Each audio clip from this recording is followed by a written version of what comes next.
This episode of Artist Decoded is brought to you by No Wave Academy.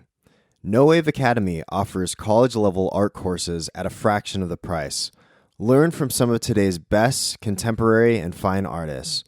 Artist Decoded is offering 10% off of all of their online courses. Go to No Wave Academy, that's NOH Wave Academy.com. Type in AD10 all caps at checkout for 10% off. They recently released a figure composition basics course taught by master oil painter Aaron Westerberg. They also recently released a course entitled Layering the Portrait in Oils, taught by recent Artist Decoded guest Mia Bergeron. So go to nowaveacademy.com, that's NOH Academy.com. Type in AD10 all caps at checkout for 10% off. Now, on to the episode.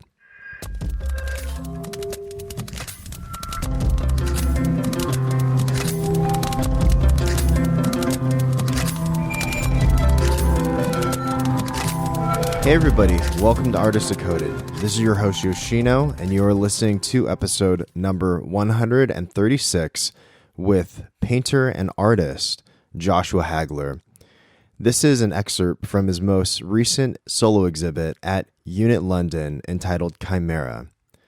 The Chimera originates in Greek mythology, a beast with the head of a lion, body of a goat, and the tail of a serpent. In everyday language, it comes to mean something which is hoped for but impossible to achieve. What I hope for through the process of making a painting is to be confronted by something I recognize even as it evades easy definition. This body of work, as opposed to most others, was not premeditated. I tried to avoid an overarching concept as much as I could, as historically my work, for better or for worse, has fit into tight conceptual frameworks.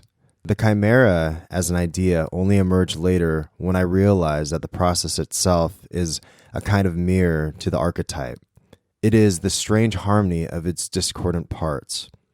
Without meaning to, the large works seem to address the outside world, and the small canvases seem more intimate and from within. In fact, the imagery for these canvases emerged from visiting my father in the hospital during his struggle with cancer, and from animals appearing in my dreams during that time, whereas I look to art history, pop culture, and band films for the large canvases. The more I meditate on the idea, the more I find the chimera everywhere I look. Whether in the natural landscape, the national and global political stages, art history, or simply the history of my own family. And then I think there's the meta-chimera, formed from the intersections of these various realms. We cling to imagery and ideas that enliven the stories we want to tell about ourselves, our cultures, traditions, and values, but exclude from the frame whatever inconveniences or disadvantages the prevailing narrative. I want to stay away from expected or obvious commentary and outcomes. This is why I try to identify and work with unpopular subject matter and locate its contradictions and paradoxes. For example, I might make small-scale studies after Expressionist painter Emile Nolde's unpainted pictures. His watercolors of strange, grotesque figures secretly made during the years Hitler forced him to cease making or selling art, even as it is commonly thought that Nolde himself was a member of the Nazi Party. I have long had an impulse to make and destroy an image, even before the instinct was sharpened into a physical process. This process involves recreating, say, a study of one of Nolde's unpainted pictures at a large scale, each of 3 images layered on top of the next, and each then stripped and scraped out of the canvas before the next is added and subtracted. What results is that unnamed thing, another kind of unpainted picture, neither a celebration of Nolde himself, nor a condemnation, nor a prescription of how one should think about history or politics, but rather a more chimerical presence beneath the obvious and inflexible political language or moral prescriptions that are so ubiquitous now. Perhaps the chimera I'm most intimately faced with is that of trying to reconcile the irreconcilable. Two opposite instincts, one a feeling of connection and reverence toward the unknown, the other that of isolation and resistance to what is assumed to be known. I am looking for a word to describe the third thing that results by chance, but a word never comes. I have to believe that perhaps that's best for the life of the work. That was the eloquently worded statement from the solo exhibit entitled Chimera from Joshua Hagler's show at Unit London. Before we begin this episode, please go to our iTunes page and leave us a review. It helps for viewers just like yourself to hear about this podcast, and the more ratings we get, the more that we'll be able to obtain sponsorship and things of that nature. So thank you so much for your support, your love, and all of the above. So here it is, my conversation with my friend Joshua Hagler for Artist Decoded. Hope you enjoy.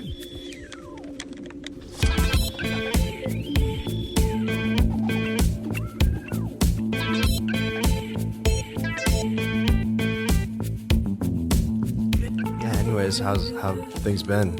It's been a while. I mean, it's a total change, New Mexico. Yeah. So it's been great. I mean, just like the change that we needed. Yeah, it's just like a space that like allows you to be really present with what you're doing, and there's nothing that we really need that we can't do or have there, So Yeah. it's just So are you living there permanently after the residency? yeah. So we live in they have like alumni housing. I call it that. It's not really what it's called, but the residency. What's it called? It has many names: the Historic Studios, the Compound, Hippie Corners. I like it. Yeah. It was the residency until 2007, and then they built the new one. So Okay. some of the people who'd been through the program kind of moved back into the old place and like cleaned it up, refurbished some things. I mean, it's really cool. It has a lot of character. Each one of those studios is different. They're not like all built identically or something like that. Yeah. And the houses were built in the 60s, and so from time to time there'll be an opening that comes up if somebody moves out, and we happen to know that we wanted to spend more time in New Mexico early on, so we put our names in, and it was fortunate that by the time the residency was done, there was an opening for us. And so this foundation does a lot for the community, and so it actually subsidizes the cost of our house and studios and everything. Wow, So that's amazing. we pay very little for a house and 2 studios, and so we never have to question whether we can afford it or Wow. Wow, that's such a blessing. It is. I mean, we just got really lucky in terms of the timing, and at some point we'll need to pass it on to somebody else, but in the meantime it's working out really well, and I think even though we won't live in Roswell forever, we'll stick around in New Mexico because we like the state so much. Yeah. Recently I've just been thinking a lot about that in terms of Los Angeles and how expensive it is to live in Los Angeles. You used to live in Los Angeles, and you also lived in a arguably more expensive city in San Francisco. Yeah, definitely more expensive. Yeah. So do you think that living in New Mexico in Roswell right now gives you, I mean, aside from having those houses for the residency, but do you think it allows you for more freedom to not think about certain financial things, to be able to just focus on your work? Yeah, exactly. We don't really have to worry about the financial things anymore. Yeah. I mean, that's a great thing, because then you realize all these other ways of thinking about things are possible. Like you're a different person in a different environment. Luckily. Yeah. I mean, I wanted to be a different person in a different environment, Yeah, definitely. And so it's not just the affordability, it's also just the amount of like physical space that's around. Physical space just seems vast and endless, and that's puts you in a different frame of mind as well. Yeah. And then the community is really, it's, all artists of all ages in our community, and the conversations usually have a lot more to do with art than about the business of art. And that's another really great thing. Yeah. It changes your priorities. Yeah, that balance between art and commerce is something that, I mean, you can even look back as far as Caravaggio, and Caravaggio had to at one point sell some of his pieces for loaves of bread. Wow. So I think I didn't realize that. Yeah, he sold pieces for loaves of bread. Wow. Yeah, Lucky yeah. bastards. yeah. They got they're probably long dead by now. It's like, I also had to kill a man on a tennis court once, and not my fault. Yeah. And he too had a loaf of bread. Yeah. That I lust for. Yeah. Many eons. But yeah, no, I guess just that balance of like art and commerce is really interesting, because if you're too inundated by the commerce side, then it really can change your work and your mindset in a lot of ways. And I mean, that far outreaches just artists, it reaches capitalism and culture and the way that we view money and the things that people will want to do for money. And, yeah, I mean, it's not even necessarily I feel like when we as artists are affected by those questions and insecurities and so on about how we're going to pay for our studio and so on. I think a lot of times it's not even like the threat isn't even clear and present. It's just sort of somewhere in the background all the time, even when it isn't an emergency necessarily that particular month or that particular year or something. And you don't realize to what degree that's narrowing what you're creating until you leave it. And if you can go into your studio and not have any idea what you're doing and make something terrible, in those situations, probably you felt like you wasted your time. Or, if you're paying a lot every month for your studio and you're in there making just crap, then you're starting to really worry about if you're spending your time in the right way. Yeah. And you shouldn't. Like, you should be able to find a way to do those experiments and to do something wildly different. And like, if you're working with a gallery and they don't like the changes, you shouldn't be so afraid of not working with them. Yeah. And because you're not trying to fight for your survival as much. Yeah, because this is about the work.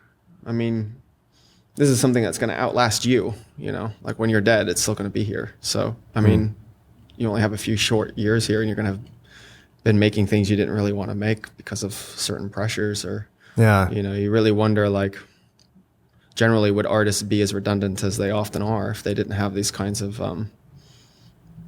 commercial or professional concerns?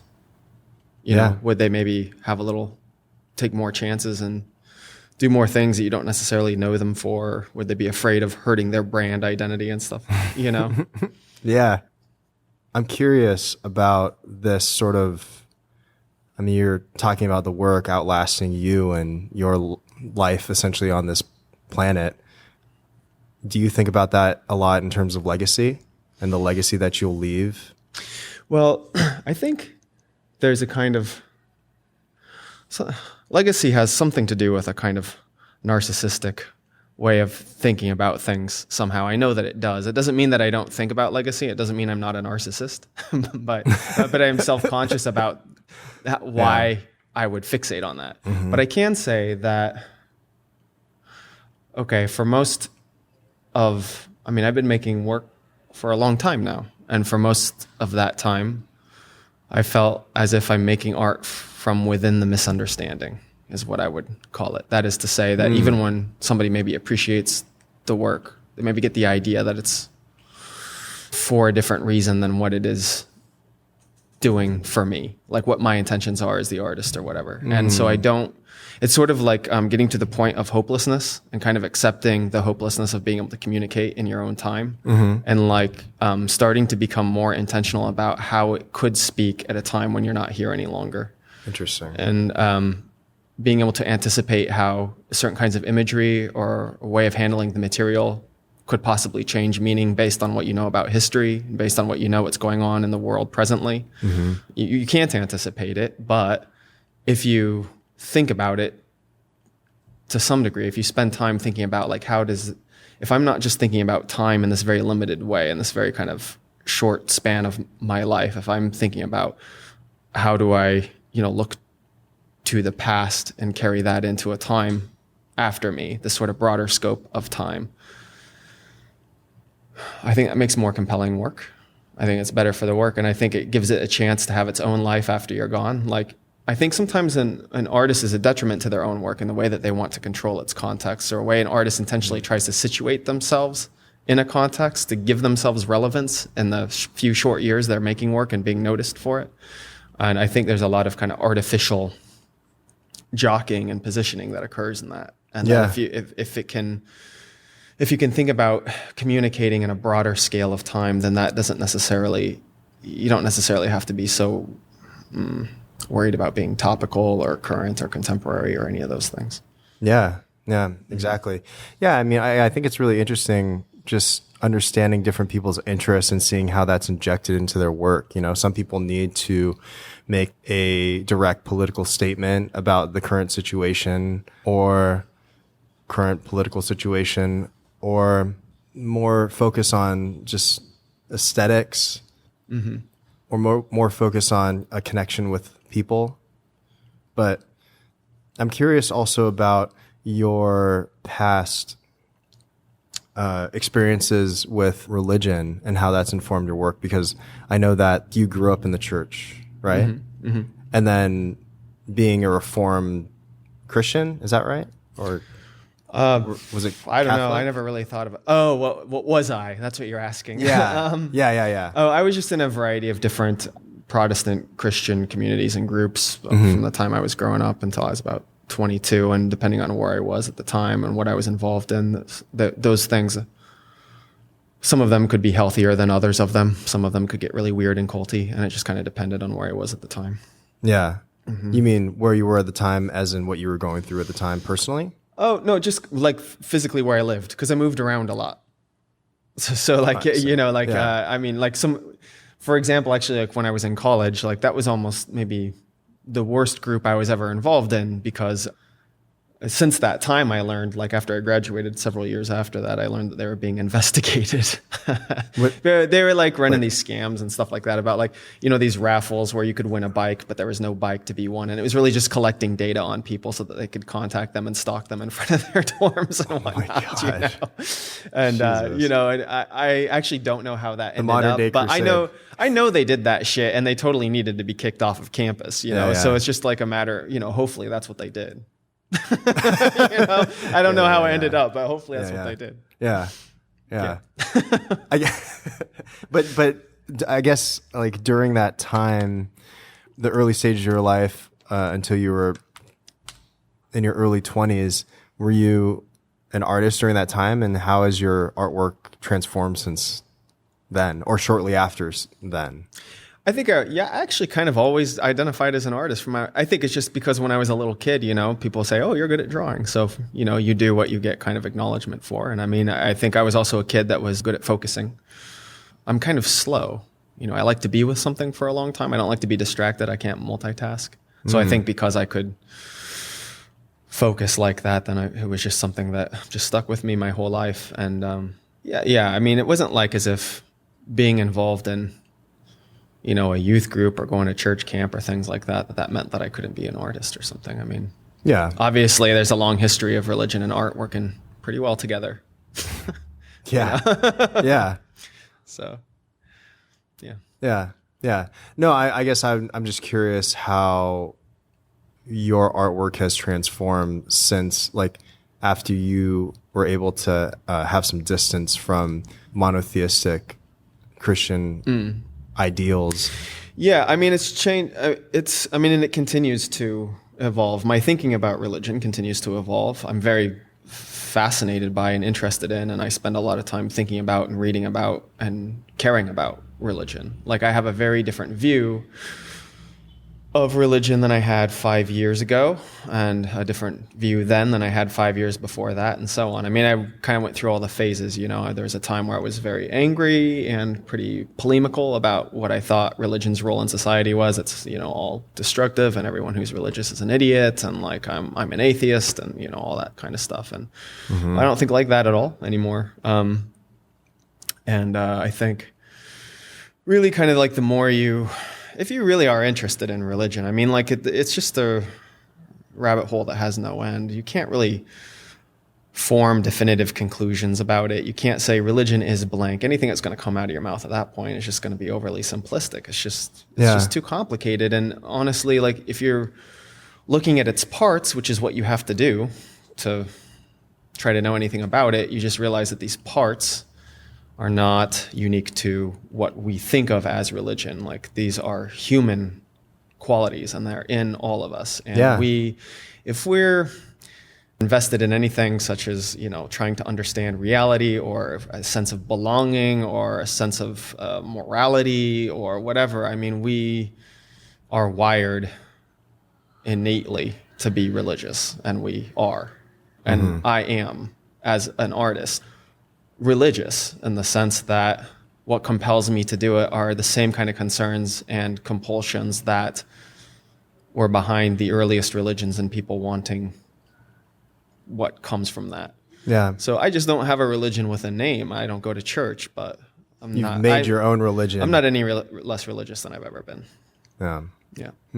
Yeah. I mean, you can even look at the Bible as, these short stories and parables and mythologies that you can indoctrinate in your life without religious context as well. But it's also interesting that, I mean, I guess this is a good way for, your newest show, Chimera, too, where I think a lot of times, I don't know if I read this on like one of the interviews that you did, but, and it might not have been this exact phrasing, but how there is this sort of beauty in paradox and beauty in sort of discord, and how multiple things can exist all at the same time. Right. And I think that is a much more realistic approach at looking at life in general. But sometimes I think most people need to go through this thing where it's like a pendulum and they're swinging to the left and then swinging to the right. I'm not talking in the political sense, but, just struggling with things going back and forth. And then peace lies somewhere in the middle of all of that, where you have come to peace with these things that exist outside of yourself. And then you filter that through your experiences, and then you come to the conclusion that, well, these things will exist, but they're not going to affect me in the way that they used to. I see what you're saying, yeah. I mean, so much of that is just experience. It's just life experience, getting older and maturing, True. Like, yeah, very true. Yeah. I mean, and I think that there's a certain kind of sexiness to volatility.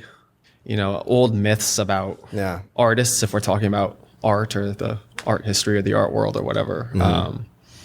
We're just talking about Caravaggio. I mean, that guy was pretty volatile, he's very volatile. It makes for a good story, But I mean, if he didn't have longevity. Yeah, I heard this interview once with John Updike talking about how jealous he was of Jack Kerouac because they were like the same age. And back then, Jack Kerouac was like this shooting star, and he just like had so much envy and wanted to be like that or whatever. But of course, Jack Kerouac died young. John Updike lived a long life and was far more productive in that time, and I would argue ultimately a better writer, but not as sexy. And I think you just kind of have to like let go of some of these images that, while seductive, are destructive. Yeah. And I think that like our culture is really addicted to this kind of volatility. It's like every time whatever we perceive as like the opposite side, as it gets louder, then we figure, well, what we need to do is get even louder than that side just got. And as we're trying to form our identity from what we imagine to be the opposite of the other, we become them. Yeah. Well, I mean, that's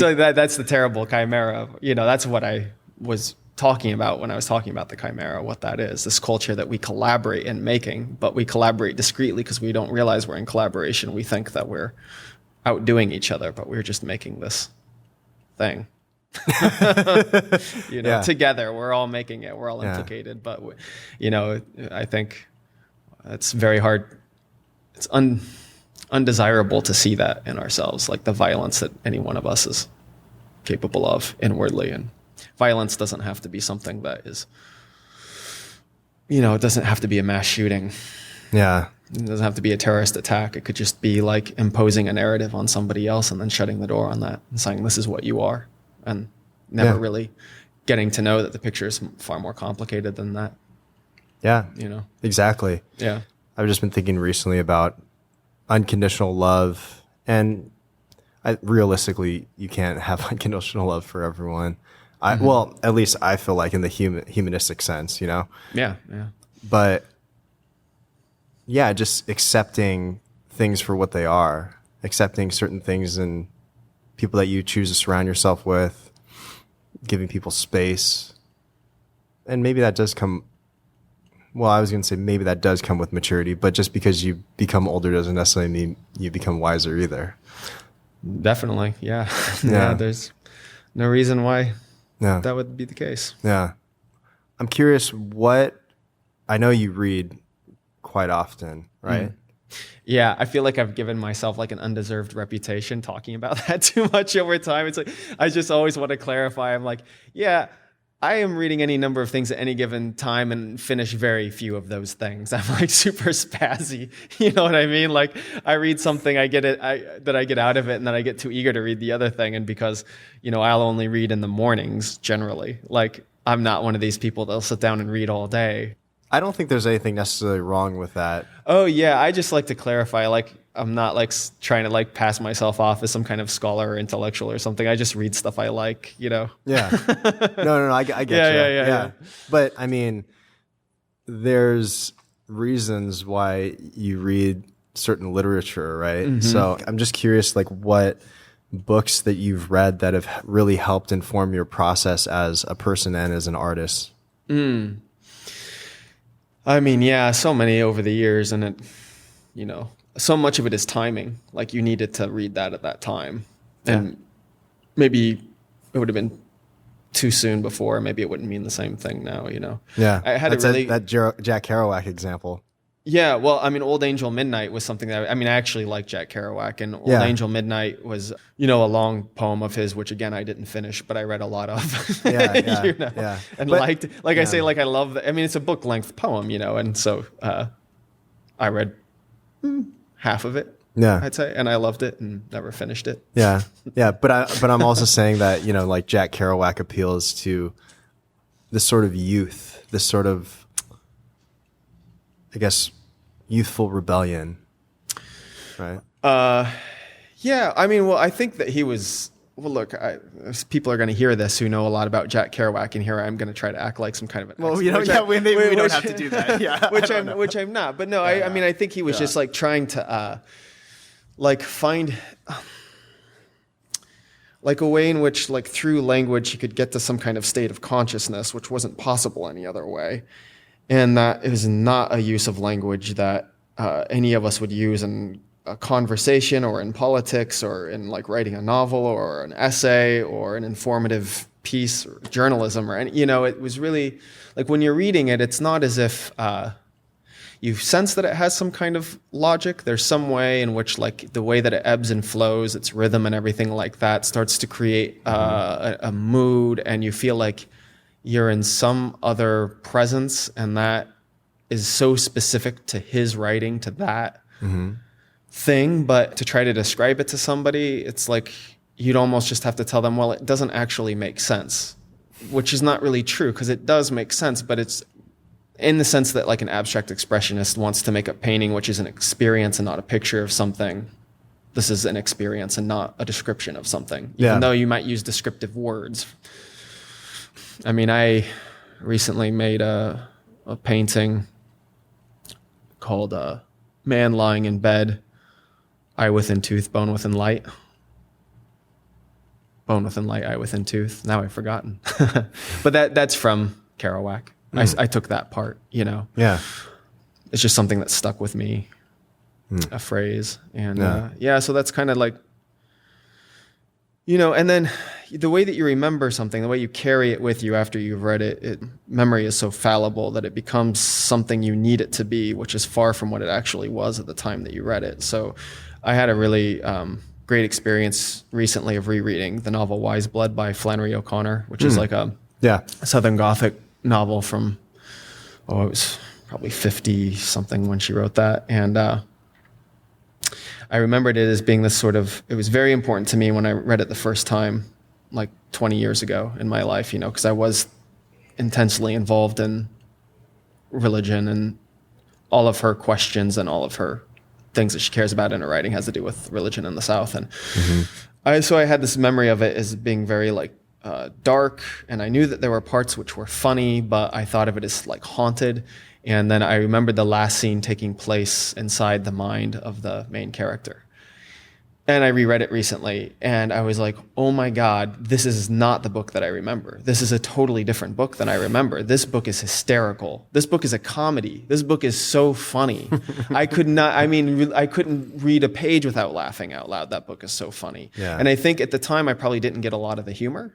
So I didn't quite, I knew that there were funny parts, but I didn't understand how funny. And then also I think it's just like over time, like what you remember, like what, in terms of like the sediment of memory, like what actually like remains there, you know? Yeah.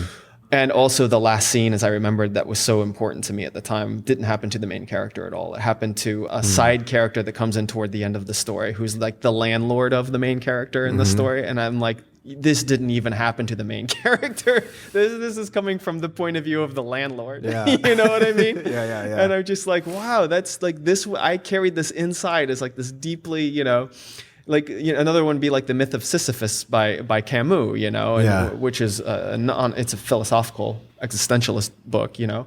But that was like another thing that I carried around in my heart for years, and I bet if I read it now, it would be like totally different than what I think it is. Yeah, it's interesting how things get filtered, you know, I guess unintentionally through your experiences. And I mean, you can even equate that to any form of artwork, really, like films, different films. Like there's films that I've watched when I was a kid that I watch now, and they mean something totally different. Absolutely. Yeah, but I think that's also potentially, I feel like good artwork will constantly give back to you in different ways at different points in your life. Definitely. Yeah, because it's not really or like bad artwork too, I guess. Well, who can tell the difference sometimes? I mean, sometimes the best stuff is stuff I cannot tell whether it's good or bad, you know? I mean, then I know I'm really being challenged. That's true. You know? Yeah. Yeah, I don't know. I mean, I think these things don't really exist independently. Like a work of art doesn't really exist. I mean, the end of sentence. A work of art doesn't really exist. It's like a pigment on a canvas exists, but it's only art until there's some kind of relational kind of dynamic between who was there making it, how it ended up there, where it traveled, the person now seeing it, the person remembering what they saw, and it traveling out in all these different directions. And that's when it becomes art, but it's not. I don't know what it is before that. I mean, so as if it gains some kind of consciousness or something, you know? And sometimes I think maybe I mean that more literally than I'm even, you know, makes me self-conscious trying to like say that, like, is art conscious? I'm like, sometimes I think so. I can't defend that. but yeah, I think maybe there's some kind of like consciousness that occurs in the relation between, well, if I'm in the studio and making something, some other kind of other consciousness, but then also when a person is seeing something. I mean, I don't think it's any surprise that any kind of philosopher or mystic or poet or artist that's ever really been concerned with questions of being are always super concerned with the other. That is the other that they're in relation to or confronting or being recognized within. Well, it can also be a transference of consciousness. Because essentially what you're doing is, you're moving around pigments and paints and with whatever tools that you might be using, and you're literally transferring your thought into the canvas, into the materials. Yeah. I mean, that's an open question, I guess. I mean, are you literally? I mean, because I sometimes think maybe there's more thought coming toward me into my direction than the other way around. I mean, that could be some kind of self-deceptive thing. Yeah. That's just how it feels, but it's not what is actually occurring, you know? But what do you mean by that? I mean, see, this is what I mean by I'm religious, you know? I mean, I'm a fanatic in a way. I'm a fanatic of painting. So the longer the more years I spend painting is your religion. It is. I mean, the longer the number of years that go by, I'm in a studio for any number of hours by myself on any given day. You start to develop some kind of other extrasensory perception or something. But it's like, well, what's important to me even in making painting now is like so different than when I was young. I mean, I think when I was younger, what I wanted to be able to do was to make something that looks like how I want it to look. And that is giving it my thought. It is kind of a one directional thing. I have an image in my mind and I want it to look like that on the canvas. And I think that generally makes pretty bad painting. Doesn't mean that the person doesn't have talent or something, but it just means that it's boring and that it doesn't have consciousness, maybe. But I think that's the difference between a technician and an artist.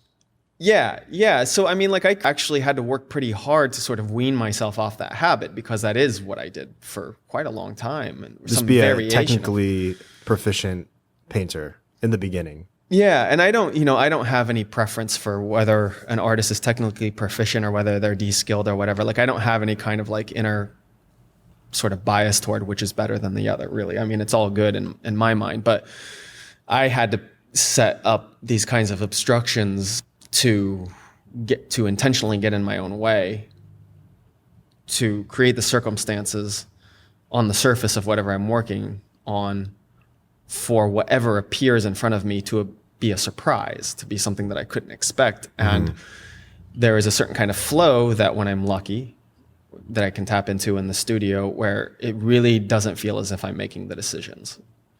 And I'm not the first to talk about this. I mean, this is like, you can go eons, you can go back into antiquity and artists will speak this way. I mean, people will speak this way now. I mean, it's not original to me, but it really does feel like, what is being revealed is certainly at least more interesting than anything I could have thought of or premeditated.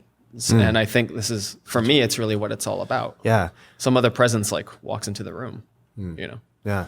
I guess I'm curious too. Like you set a date with a gallery, let's say Chimera, for instance, and okay, by this date, I need to have 20 paintings done or however many paintings you need to get done. Do you come up with how do you come up with the concept? How do you conceptualize it? And then start painting and then know what you want to present in terms of conceptually. Yeah, well, actually kind of a really wonderful thing that happened was I had 3 solo shows in the space of a year, which was more than I'd ever done in the past. So that was great.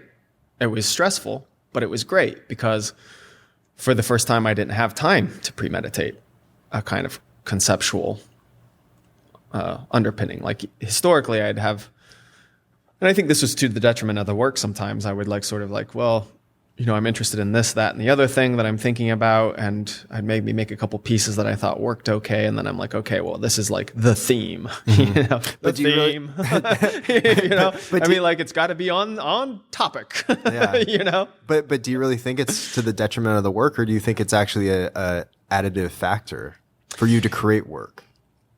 Well, I think it was a crutch. I think it's something that I needed for a long time. Again, it's sort of like, the obstruction in this case was that I needed to make more work than like I could sort of premeditate. So I just had to keep making it. And that could be a bad thing too, depending on like where you are in life. I mean, you maybe should not do that much work in that period of time or something, but it was good for me. And what that meant was that, this last show I did, I had 5 months to make. And that was a lot of work to make in 5 months, certainly of that size. So the great thing was because I couldn't premeditate it and I didn't have the idea of the chimera that I was going to like illustrate through making the work. It naturally occurred in the process of making it. I realized that if I wasn't overly concerned about that it would sort of just emerge on its own. And that when it emerged on its own, it was actually a lot more interesting. In this way, it's sort of like you're sort of processing things that are going on in your life in real time. And it caused my process to change as well. So that, say, I work in these layers, right? So like I'm making a whole painting really on a canvas. And then I'm completely covering it up. And then I'm making a whole new painting on top of it. Yeah. And then I'm carving parts of it away. And so then the painting in the end is really something that can't be anticipated. But those layers, I'm doing this image or whatever, I don't know what the other layers are that I'm going to put on it subsequently. And that's really great for the work. The work is a lot more interesting because of that. So if you ask me what's the painting about, well, I can't really tell you. I know that at a certain day I was thinking about this thing and I made a painting of blank on this particular day on this canvas. But now it's 3 or 4 layers, and each one of these, the subject matter on each layer is totally different. So, and then it becomes its own chimera. It spoke to the process. Yeah. The title is informed by the process. I like that. The title refers to the process itself. It refers to what I think of it, the culture we're living in, to art history, because I was looking at a lot of art historical painters for guidance, probably to like speed things up in the studio. Everything I did was really practical. Like, I only have like this much time to do this, so I can't be like overly deliberative. Just put it on the canvas, just go. Yeah. That was really good for me. Yeah, since you've had some distance from the creation of the work and having a show up, actually 3 shows, I guess, in a year. What are your thoughts on it now? The work itself. I mean, I feel really good about it. I feel better in my studio and with my work than I ever have. Like, really present. And yeah, go ahead. Oh no, I was going to say, do you think that's also because the sort of presence is because of the alleviated weight that's been lifted off of the financial things? Oh, it has to be, for sure. Yeah. I don't think that artists are better off if they're spending a lot of time being frustrated and scared and trapped. Yeah. It kind of brings you back to the Maslow's hierarchy of needs sort of thing. Yeah. Yeah. I feel unified in my mind and body when I'm in there, and I don't worry about what's going to happen on a canvas or with any material that I'm experimenting with. I don't need it to be even good. And that doesn't mean that I plan on making bad work, if possible. It just means,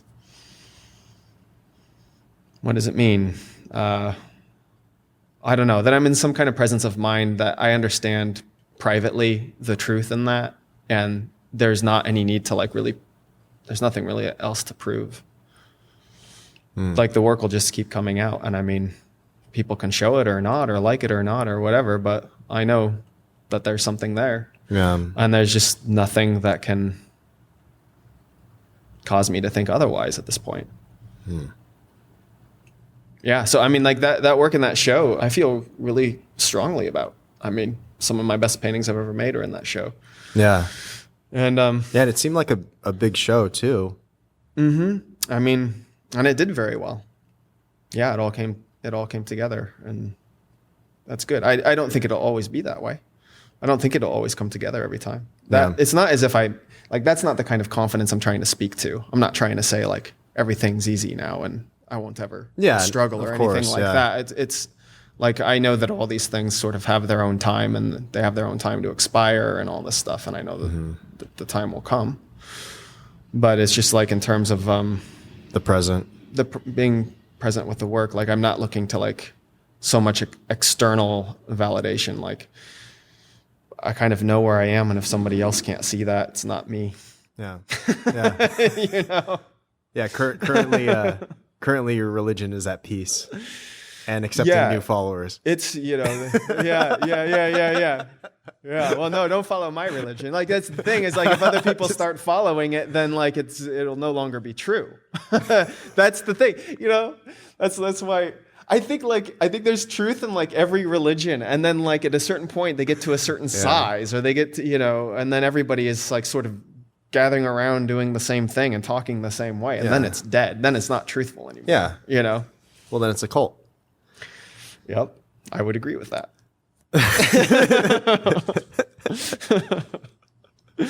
Oh man. Well, let me think here. Yeah. So I guess being able to have the freedom to work in New Mexico now, do you feel that you're currently at a state of peace? No. Okay, cool. Never. Be interesting if that ever happens. Like, I'm gonna like email you. I'm like, Yoshino, it's the craziest thing. I'm at peace. And I just never hear from you again, and you just become a Buddhist monk. Right? Yeah. No, I'm not at peace. I'm like, okay, so we're doing this 2-person show here in LA. It opens tonight. Here I am plugging myself, plugging us. It's okay. No one's gonna hear about this in for a month. So. Oh yeah, okay. Yeah. A month ago we had a show. Yeah. Too bad you missed it. Yeah. But yeah. Too bad you can't be there because we weren't able to inform you. This is not a live podcast. Right. So that I think this is true for this. It's true for Maya and me generally, that this show and the work in it has something to do with loss and sort of a sense of carrying ghosts with us. And that might be the end of what we have in common, because she would have to speak more specifically to her work. But there's this poet, Lucy Brock Broido, who died last year and whose poetry I really like a lot. So I've heard interviews and stuff with her, and she was talking about how her work was, the phrase she used was that it was troubled into its making, her poetry. And that's true for like 80% of the work that I make, I would say, is troubled into its making. That is to say that it exists because it's something that's really bothering me, precisely because I'm not at peace. So the work in, this show, it's a very spare, very quiet, the show is kind of a whisper. It's the poem that we're responding to by W.S. Murren is 6 lines long, and we've got 6 pieces in it in the show. So it's very small and quiet. So we've each got 3 pieces, and 2 of mine are only this big. Yeah, this big, 8 by 10 inches. Yeah, this big. Yeah, people could probably think that it's like 6 feet tall. Yeah. It's as big as my thumb. Yeah. No, they're 8 by 10 inches, and they're paintings of a mother and a father on the day that their kid was born, and they were both killed in the shooting in El Paso. And then after they were killed, so the mother was shielding the baby, and then the father was trying to shield her, and they both died, and the baby lived.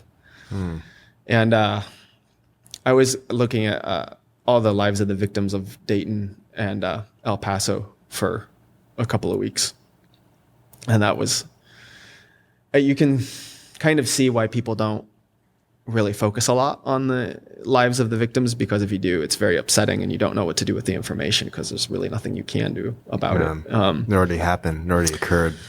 Right. And so the baby was orphaned, and there are these photos you can find online and everything of when Trump went to visit El Paso.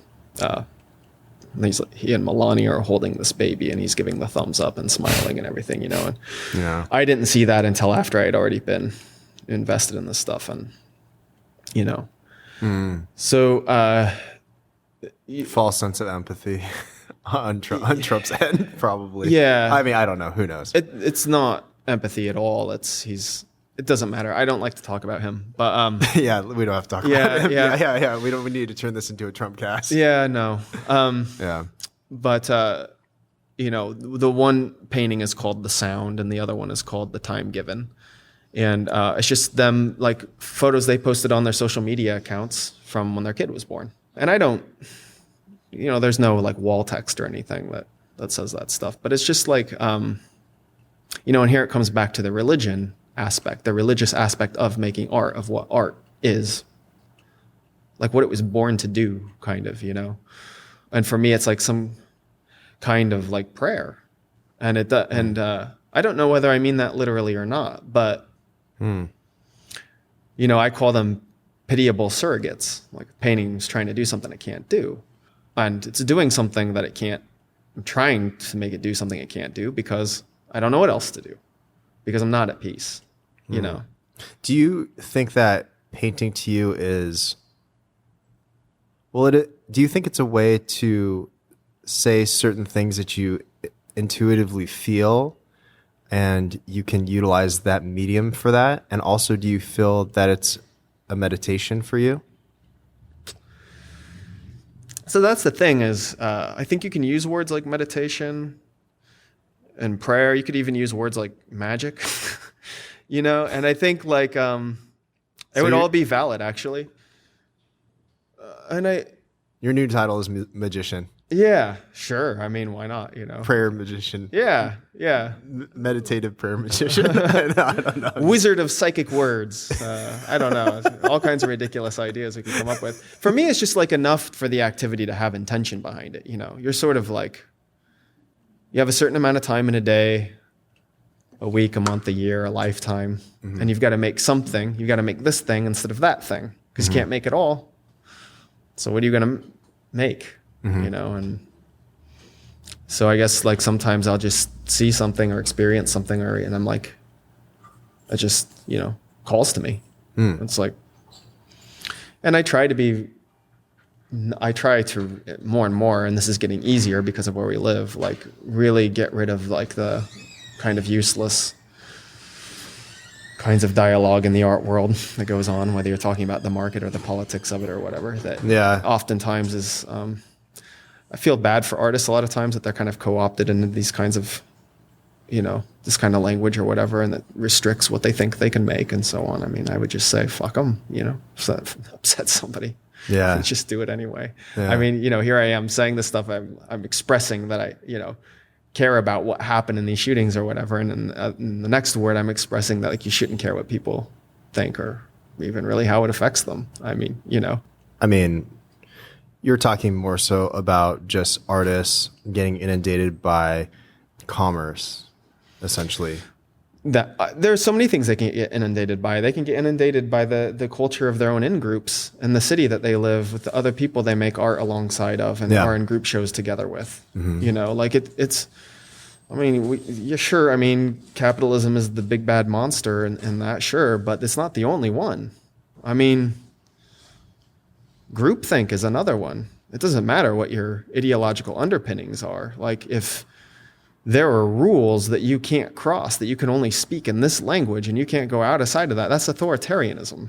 That's tomorrow's nationalism. You think like you're speaking to some other cause. You're not. You're just part of some kind of nasty calcification that's not going to be good for your work or anybody else's, you know? Yeah. And I think it's the artist's responsibility to be aware of things that could potentially inundate you and to be able to try to step outside of yourself, to be able to, I was going to say to be objective of that, but I think it's also very hard to be objective with our of course. Internal biases of certain things. Also, we don't really like take stock on a day-to-day basis of like just how much our environment controls the way we think. And that's true for all of us, no matter where we live. Whatever kind of an environment we're in, we're gonna we're not gonna think too far outside of like what the sort of commonplace attitudes and feelings are about any number of things that we hear about, you know? Yeah. You know, we look to some other part of the country or world and like, look at those idiots. I can't believe they think or talk this way, you know? Yeah. And then, well, of course they do, because look at the environment they're in. Like, they're predisposed to thinking and talking that way. They're born into this language. And like, only if some kind of big rupture occurs in their life is that ever going to change. And it does sometimes for some people, but for most people, maybe it doesn't. And whatever, like everything I just said about those people over there is just as true for us right here. You know, we don't know the kind of damage that our thinking is doing to some other kind of group for whom this isn't true. Because this isn't universally true. Whatever this is that we think is true at the time. This is true for us here now, and it won't be true later for someone else, somewhere else. Yeah. You know? But we don't think about that at the time, you know? Yeah. And I suppose like we all kind of like need to be involved in some kind of struggle. I mean, there are worthy struggles, you know? There are things worth fighting for. Yeah. But you just need to be really careful that you're fighting for the thing you think you're fighting for, because you might be fighting for something else and not know it. Yeah. That's so true. Yeah. Well, do you have any advice for artists and creatives? You know, the thing that keeps coming up lately, I hear from students and younger artists pretty regularly at this point. And there's kind of like a pattern that I see where like I feel like the two kinds of questions I get are either like, how do I become successful? i.e., how do I make money at this? And the other one is, how do I make more tricks in my painting? And both of those are terrible questions. And I don't want to like discourage people from asking questions, you know, like, I mean, of course you only from experience do you find out that those aren't very good questions. But, so I don't know. I've been trying to work out some kind of like thing that I can kind of concise thing that I can tell them, because I'm realizing like I can't spend time writing pages to each kind of question, you know, but you should have your copy and paste. Just just kidding. Yeah, but like to the question of like a career, I've now I say pretty regularly, like, just don't think about this as a career. Like, that's not what this is. This is a life, and there might be moments in your life in which it's a career, a viable career, if you're lucky. But even for those that, you know, that's another thing, is like younger artists and students don't realize like actually how hard it is for the artists that they think have made it. They think of them as like on easy street, like they think they can afford things and they're sought after to be in exhibitions and important venues and stuff like that. But that's really not the case. For perception is something that the art world trades in, and everything in the art world is cloaked in perception. So you can't look from the outside and look at some artist over there that you think of as really successful and think you understand anything about what's actually going on, because I pretty much guarantee it's not going as well as it looks. Pretty much all the time.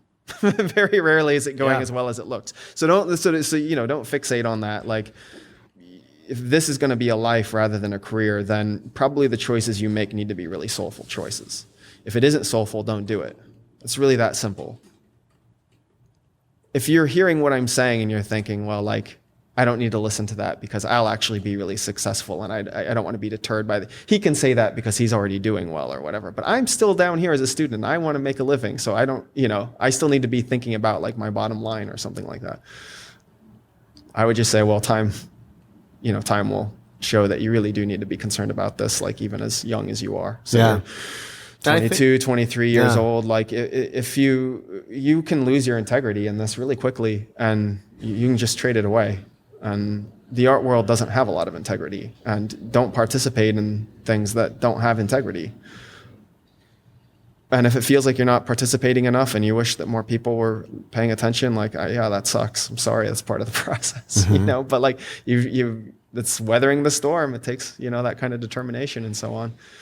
So there's that. There's like realizing that this is a life and not a career, and accepting that and being grateful for the brief times when it is a career. And then as far as like the tricks, if you're worried about tricks, then you're not thinking about the right things. Like, a good painting doesn't have a lot of tricks necessarily. And so with time, you hopefully can get to a place where you're thinking very deliberately about what the things are that are going on in the world that you pay attention to, that you think need to become something that physically exists on the earth, and that something about your process has to do with that presence that you're trying to bring into the world. But if you're trying to do some kind of slick move, or like some kind of little gimmick that you can repeat over and over, and it gets popular because it looks slick on the wall or something like that, like that's going to be bad work. And even if it gets popular for a time and some people are celebrating it, it will date really fast in a few years' time. And that's not what you want. Like, you don't need the slickest painting. You don't need the most tricks. You need authenticity. And that will come to anybody naturally if they're really invested in that question. And maybe that just means that the work that comes out looks a lot different than the work you imagined you wanted to make. And that is a blessing. That will hopefully happen. Hopefully it will look a lot different than the work you imagined you wanted to make. Because the work you wanted to imagine you wanted to make, you were able to imagine in the first place because you had seen it before. So ultimately you're making derivative work that you've seen before. You want to make more derivative work that you've seen before, And I mean, nothing is totally original. Like, yes, everybody's influences show. The more you pay attention to art history and everything, like there's no artist work that I can look at that I can't compare to another artist's work. No one is wholly original, but the voice will still be authentic, even though it's indebted to all these other things that come before it, if the question is not about tricks, but about authenticity. Yeah.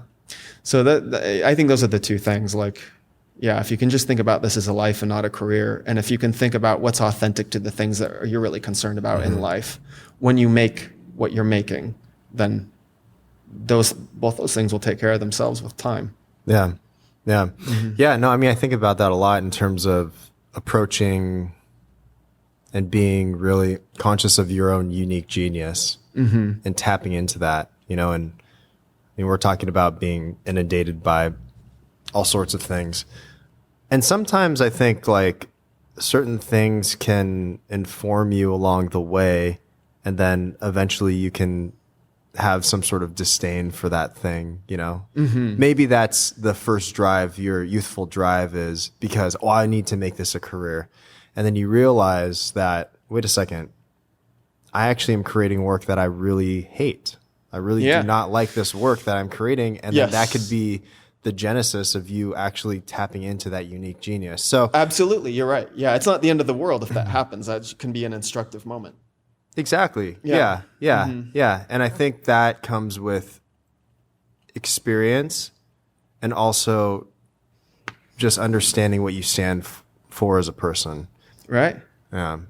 I mean, that's, it's like, here I am spitting a good game, but like, I didn't know the shit when I was younger. I was figuring this shit out like everyone else, I mean, we still are figuring it out. Yeah, I know. That's the thing is like, from year to year, it's like, well, and here's another thing. Like a year passes or 2 years pass and I look back at the work that I was making and I'm like, fuck, all this shit sucks. Like really, like all this shit sucks. Like I got 1 piece, 2 pieces that year that I made that were any good.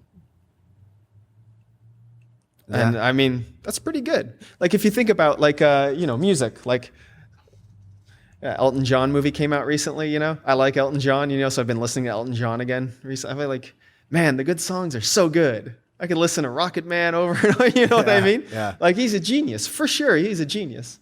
But I think like, we remember him or know him for 10 songs.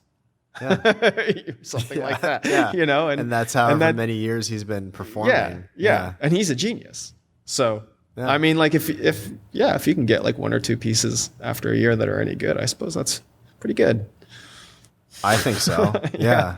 But that's also has to do with perspective too. Yeah. Because from another person's perspective, I mean, you could have already hit that sort of mastery and all of your pieces are amazing.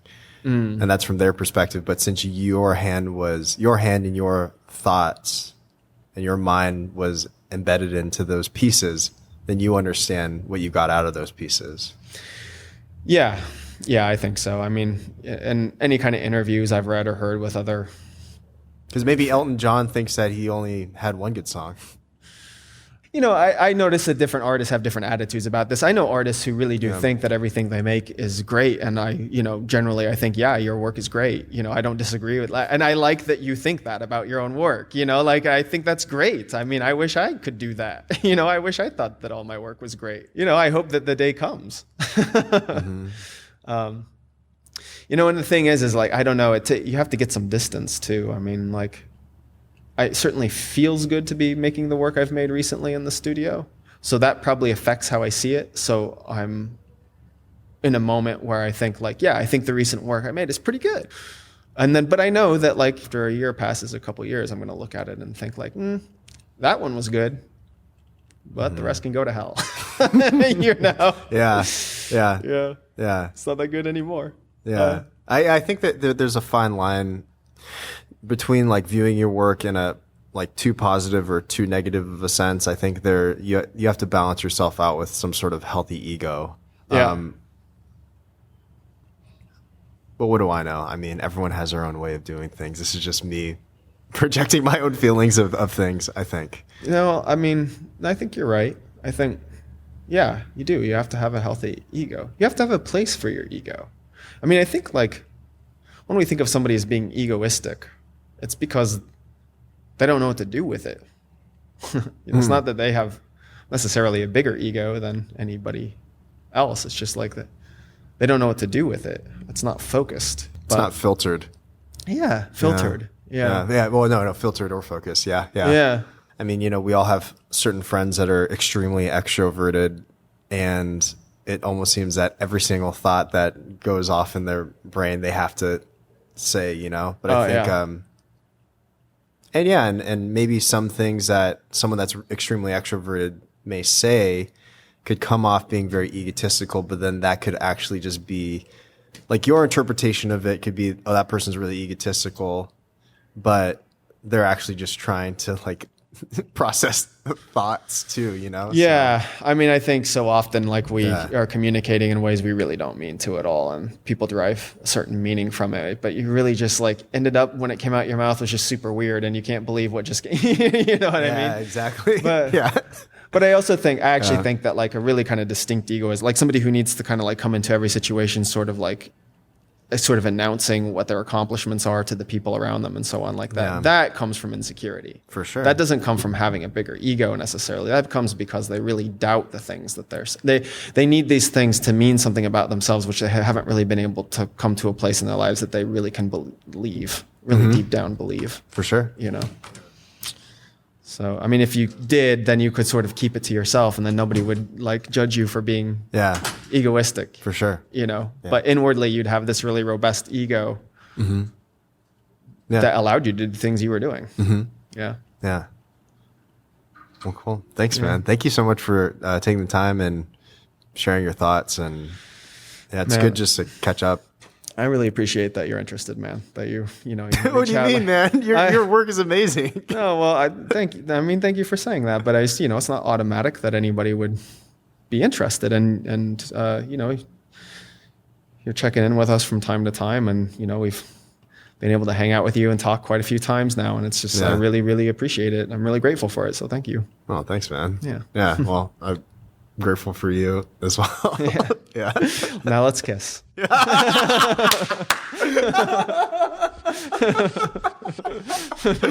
my god, dude! I need to keep that in there. That's hilarious. Oh man, thank you so much, dude. Yeah. Good. Thanks. That was hilarious. Dude, that was like.